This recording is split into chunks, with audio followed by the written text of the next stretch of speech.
मैं रंजना सभी सखियों को जय श्री कृष्णा, राधे राधे।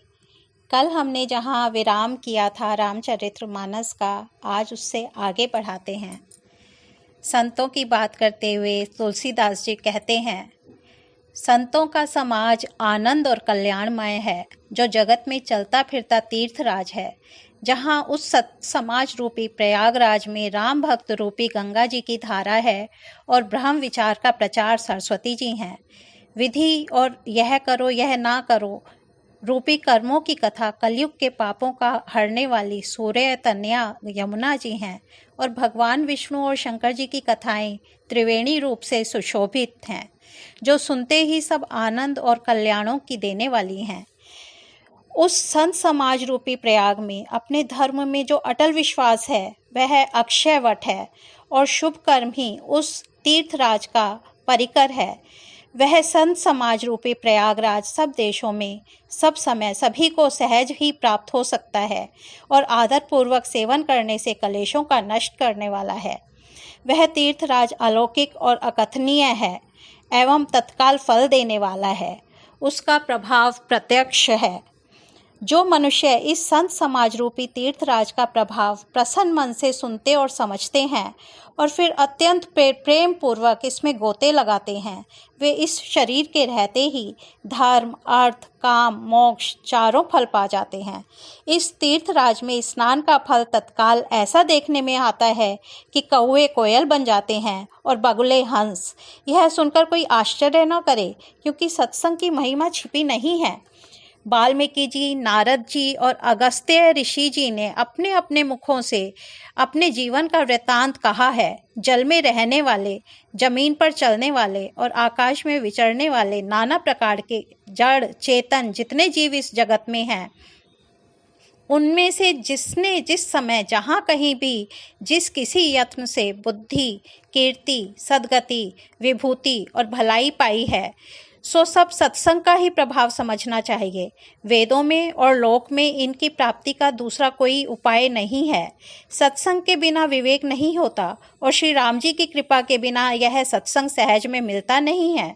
सत्संगति आनंद और कल्याण की जड़ है। सत्संगत की सिद्धि प्राप्त करने वाला फल है और सब साधन तो फूल हैं। दुष्ट भी सत्संगत पाकर सुधर जाते हैं। जैसे पारस के छूने से लोहा सुहावना हो जाता है, सोना बन जाता है, किंतु दैवयोग से यदि कभी सज्जन कुसंगति में पड़ जाते हैं तो वहाँ भी सांप की मणि के समान अपने गुणों का ही अनुसरण करते हैं। इसका मतलब यह हुआ, जिस प्रकार सांप का संसर्ग पाकर भी मणि उसके विष को ग्रहण नहीं करती तथा अपने सहज गुण प्रकाश को नहीं छोड़ती, उसी प्रकार साधु पुरुष दुष्टों के संग में रहकर भी दूसरों को प्रकाश ही देते हैं। दुष्टों का उन पर कोई प्रभाव नहीं पड़ता। ब्रह्मा, विष्णु, शिव, कवि और पंडितों की वाणी भी संत महिमा का वर्णन करने में सकुचाती नहीं है। वह मुझसे किस प्रकार नहीं कही जाती। जैसे साग तरकारी बेचने वालों से मणियों के गुण समूह नहीं कहे जा सकते। मैं संतों को प्रणाम करता हूँ जिनके चित्त में समता है, जिनका ना कोई मित्र है और ना ही कोई शत्रु। जैसे अंजलि में रखे हुए सुंदर फूल, जिस हाथ ने फूलों को तोड़ा और जिसने उनको रखा, उन दोनों ही हाथों को समान रूप से सुगंधित करते हैं, वैसे ही संत शत्रु और मित्र दोनों का ही समान रूप से कल्याण करते हैं। संत सरल हृदय और जगत के हितकारी होते हैं। उनके ऐसे स्वभाव और स्नेह को जानकर मैं विनय करता हूँ। मेरी इस बाल विनय को सुनकर कृपा करके श्री राम जी के चरणों में मुझे प्रीति दें। अब मैं सच्चे भाव से दुष्टों को प्रणाम करता हूँ, जो बिना ही प्रयोजन अपना हित करने वाले के भी प्रतिकूल आचरण करते हैं। दूसरों के हित की हानि ही जिनकी दृष्टि में लाभ है, जिनको दूसरों के उजड़ने में हर्ष और बसने में विषाद होता है, जो हरि और हर के यश रूपी पूर्णिमा के चंद्रमा के लिए राहु के समान है। अर्थात जहाँ कहीं भगवान विष्णु या शंकर के यश का वर्णन होता है, उसी में वे बाधा दे देते हैं और दूसरों की बुराई करने में बड़े वीर हो जाते हैं। जो दूसरों के दोषों को हजार आंखों से देखते हैं और दूसरों के हित रूपी घी के लिए जिनका मन मक्खी के समान हो जाता है, मतलब जिस प्रकार मक्खी घी में गिरकर उसे खराब कर देती है और खुद भी मर जाती है, उसी प्रकार दुष्ट लोग दूसरों के बने बनाए काम को अपनी हानि करके भी बिगाड़ देते हैं। जो दूसरों को जलाने वाला ताप में अग्नि और क्रोध में यमराज के समान है, पाप और अवगुण रूपी धन में कुबेर के समान धनी हैं, जिनकी बढ़ती सभी के हित का नाश करने के लिए पुच्छल तारे के समान है और जिनके कुंभकर्ण की तरह सोते रहने में ही भलाई है।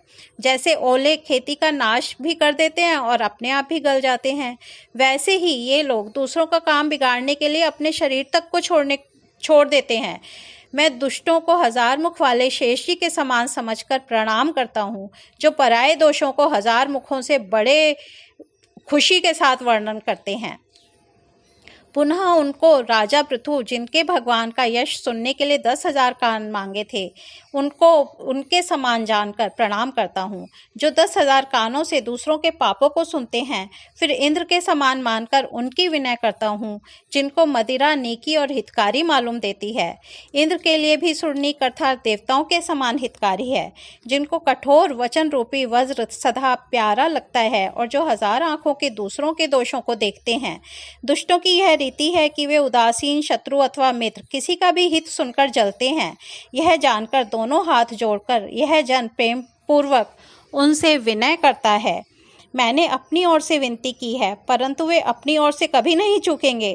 कौओं को बड़े प्रेम से पालिए, परंतु वे क्या कभी मांस के त्यागी हो सकते हैं? अब मैं संत और असंत दोनों के चरणों की वंदना करता हूँ। दोनों ही दुख देने वाले हैं, परंतु उनमें कुछ अंतर कहा गया है।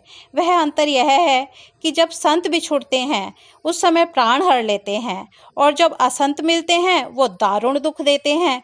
अर्थात संतों का बिछुड़ना मरने के समान दुखदायी होता है और असंतों का मिलना दुखदायी है। दोनों संत और असंत जगत में एक साथ पैदा होते हैं, पर एक साथ पैदा होने वाले कमल और जौंक की तरह उनके गुण अलग अलग होते हैं। साधु अमृत के समान संसार से उबारने वाला होता है और असाधु मदिरा के समान दोनों को उत्पन्न करने वाला जगत रूपी अगाध समुद्र एक ही है। शास्त्रों में समुद्र मंथन से ही अमृत और मदिरा दोनों की उत्पत्ति बताई गई है। भले और बुरे अपनी अपनी करनी के अनुसार सुंदर यश और अपयश की संपत्ति पाते हैं। अमृत, चंद्रमा, गंगा जी और साधु एवं विष, अग्नि, कलयुग के पापों की नदी अर्थात कर्म नाशा और हिंसा करने वाला व्याध, इनके गुण अवगुण सब कोई जानते हैं, किंतु जिसे जो भाता है उसे वही अच्छा लगता है। भला भलाई ही ग्रहण करता है और नीच नीचता को ही ग्रहण किए रहता है। अमृत की सराहना अमर करने में होती है और विष की मारने में। इस तरह से हमने आज देखा कि किस तरह से साधु और असाधु सब अपना काम करते हैं। सिर्फ फर्क ये है कि साधु हमेशा दूसरों के हित में लगे रहते हैं और असाधु अहित में। इसके साथ ही आज का ये रामचरितमानस विराम देते हैं। धन्यवाद।